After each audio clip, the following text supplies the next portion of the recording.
নমস্কার সকলকে, মোটিভেশনাল ব্লগে সকলকে স্বাগত জানিয়ে আরেকটা ভিডিও শুরু করছি। আজকের ভিডিওর বিষয়বস্তু হলো জন্মাষ্টমীর ঐতিহ্য ও প্রথা। জন্মাষ্টমীর দিন কী কী নিয়ম পালন করা হয় সেগুলি কয়েকটি ভাগে ভাগ করে আপনাদের সামনে বলবো। তো প্রথমেই বলি, জন্মাষ্টমীর বিভিন্ন ঐতিহ্য ও রীতিনীতির মধ্যে দিয়ে উদযাপিত হয়। কিছু সাধারণ ঐতিহ্যের মধ্যে রয়েছে এই দিন ভক্তরা প্রায় জন্মাষ্টমীর দিনই উপবাস করেন, সন্ধ্যা পর্যন্ত খাবার ও জল থেকে বিরত থাকেন। এটি কৃষ্ণের প্রতি ভক্তি প্রদর্শন এবং তার আশীর্বাদ লাভের উপায় হিসেবে করা হয়। ভজন বা জপ করা, ভক্তরা ভজন জপ করার জন্য একত্রিত হয়, যা ভক্তিমূলক গান যা কৃষ্ণের প্রশংসা করে। এটি কৃষ্ণের প্রতি তাদের ভালোবাসা প্রকাশ করায় এবং তাদের আশীর্বাদ পাওয়ার একটি উপায়। 3 হলো কীর্তন পরিবেশন।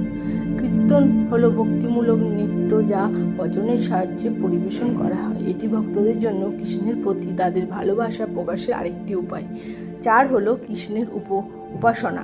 ভক্তরা কৃষ্ণের উপাসনা মন্দিরে বা উপাসালয়ে যান, তারা তার কাছে আশীর্বাদ চায়। 5 হলো কৃষ্ণের জন্মের আইন। কিছু সম্প্রদায়ে কৃষ্ণ জন্ম পুনর্বিন্যাস করা হয়েছে ঘটনাটি স্মরণ করতে এবং কৃষ্ণের প্রতি ভক্তি অনুপ্রাণিত করার জন্য এটি করা হয়। 6 হলো বিশেষ খাবার খাওয়া। ভক্তরা জন্মাষ্টমী উদযাপনের জন্য বিভিন্ন ধরনের বিশেষ খাবার তৈরি করে। এই খাবারগুলি প্রায়ই ক্ষীর, নাড়ু, বরফি অন্তর্ভুক্ত থাকে।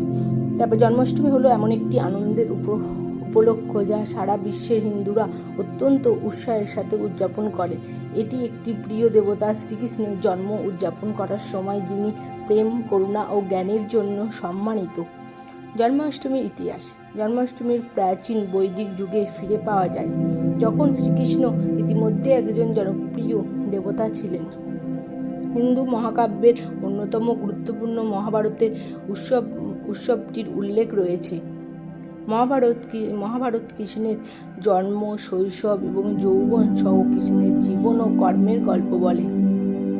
জন্মাষ্টমীর প্রথম পরিচিতি উদযাপিত হয় খ্রিস্টপূর্ব 2য় শতাব্দীতে অনুষ্ঠিত হয়েছিল। এই উদযাপনটি মথুরায় অনুষ্ঠিত হয়, যে শহরে শ্রীকৃষ্ণের জন্ম হয়েছিল।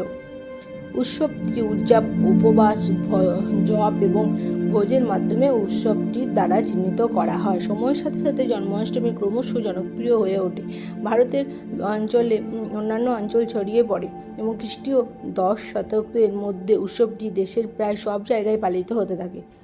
আজ জন্মাষ্টমী হিন্দু ধর্মের অন্যতম গুরুত্বপূর্ণ উৎসব। এটি সারা বিশ্বের হিন্দুদের দ্বারা অত্যন্ত ধুমধাম এবং উৎসাহের সাথে পালন করা হয়। সাপ্তাহিক শ্রীকৃষ্ণ জন্মাষ্টমীর তাৎপর্য। জন্মাষ্টমী হলো হিন্দুদের প্রিয় দেবতা শ্রীকৃষ্ণের উদযাপন করার একটি সময়, আনন্দ, ভক্তি ও প্রতিফলনের একটি সময়। এই বছর জন্মাষ্টমী কবে পড়ছে? 26শে আগস্ট 2024। এই বছর জন্মাষ্টমী সোমবার। আমরা সকলে আনন্দ সহিত এই উৎসব পালন করব। একটি শুভ হিন্দু যা ভগবান বিষ্ণুর 8ম অবতার কৃষ্ণের জন্মকে স্মরণ করে।